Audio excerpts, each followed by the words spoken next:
nós somos os culpados do país estar do jeito que está. Ah, mas quem está roubando é o Poder Executivo, é o prefeito que desviou, mas cadê o vereador que não fiscalizou? Cadê a fiscalização? É o governador que roubou, cadê o deputado estadual que não fiscalizou? Então a responsabilidade, ela é nossa, é do Poder Legislativo. Se não existisse isso, teríamos uma outra situação, um outro cenário. Uma outra situação completamente diferente. Vou aproveitar a deixa da sua pergunta, ainda sobre a questão auxílio emergencial, para colocar um outro ponto que eu acho extremamente importante, tem a ver com o que a gente está falando de representar, de fiscalizar. André Janones, até quando vai o auxílio emergencial? Né? Tem gente me questionando, vai até dezembro, vai até agosto e etc. Teve ou não teve uma votação na Câmara e os deputados teriam votado contra a prorrogação do auxílio? Aproveitar aqui a nossa audiência, o espaço para esclarecer. A gente tem que ter uma boa interpretação de texto, de leis. A minha função como deputado, também como advogado, porque eu sou advogado, é saber fazer essa interpretação. Então, tem uma grande diferença entre eu dizer que você é obrigado a fazer algo, que você vai fazer, afirmar, e dizer você pode fazer caso você queira. Todos os 513 deputados votaram a favor da lei que instituiu o auxílio emergencial. Todos, não teve um que votou contra. Essa mesma lei determinava por força da lei que o governo federal teria que pagar abril, maio e junho. E falava que depois disso o governo federal estava autorizado a pagar o auxílio emergencial. Ou seja, o governo, se você entender que tem que continuar pagando o auxílio, pode pagar, nós deputados estamos autorizando. Então, é verdade que todos os deputados votaram para instituir o auxílio? É verdade, não foi só o André Janones.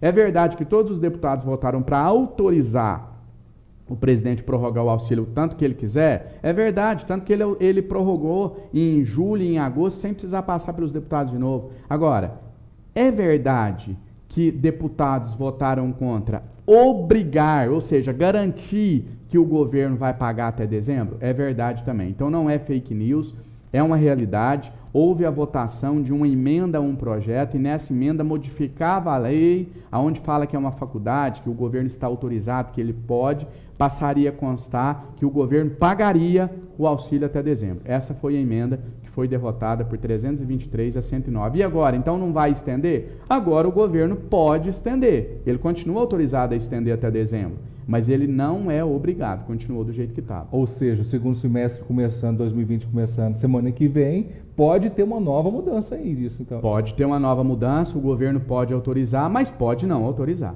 E a gente está fazendo algumas articulações no Congresso, vou te dizer aqui também em primeira mão, já contactei alguns líderes partidários e a gente está tentando mobilizar, sensibilizar, acho que é a melhor palavra, para apresentar uma outra emenda em outro projeto, ou tentar, eu tenho um projeto de lei meu, de minha autoria, que já está na Câmara dos Deputados, tratando sobre essa questão da prorrogação. A gente está fazendo uma articulação para tentar fazer com que esses projetos cheguem até o plenário e aí a gente possa não mais apenas dar o direito do presidente do governo federal de prorrogar o auxílio, mas garantir que isso aconteça, obrigá-lo a prorrogar o auxílio até dezembro. Essa palavra é meio pesada, obrigado, mas é a palavra que expressa o que eu estou querendo dizer, né? Colocar uma garantia lá na lei de que vai ser pago até dezembro e não mais só um direito. Ah, André, mas a pandemia está passando. Primeiro que a pandemia não está passando, a gente não sabe quando vai chegar uma vacina e etc.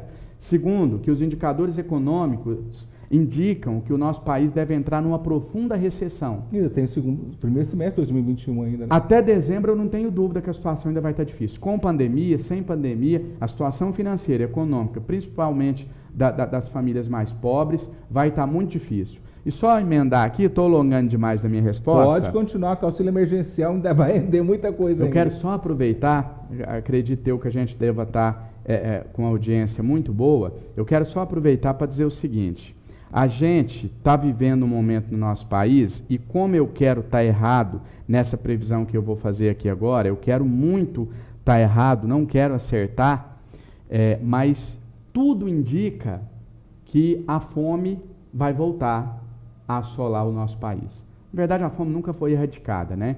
Ela deixou de ser talvez o maior dos problemas, mas continuou sendo um grave problema. Várias regiões do Brasil, Alagoas, né, nós temos problemas. No próprio norte de Minas nós temos problemas. Quando eu digo vai voltar com a força que a gente viu, por exemplo, no início dos anos 90. Isso nos assusta, né? E eu acho que nos próximos anos, ultimamente, utilizou-se muito o discurso de que números, capacidade administrativa. Estou falando isso porque esse ano tem eleições e eu sei que a gente tem gente nos assistindo no país inteiro. Então eu quero dar uma dica, sem pedir voto, sem falar de partido, quero dar só uma dica para quem está nos assistindo. Voltem a atenção de vocês para candidatos que apresentem um olhar mais humanista.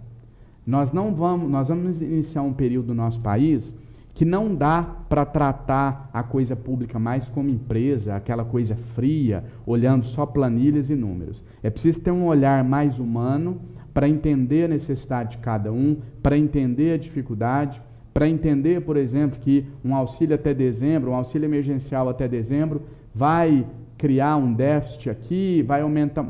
O momento é de salvar vidas, né? A gente, como eu disse, vou repetir, creio e repetindo pela milésima vez, espero estar errado, mas creio que vai voltar um período aí muito difícil para a população mais carente do nosso país, e a gente precisa ter nas prefeituras municipais, nas câmaras de vereadores, nos governos do estado, em todas as esferas do poder público, pessoas com esse olhar mais humano, com esse olhar mais sensível para a população.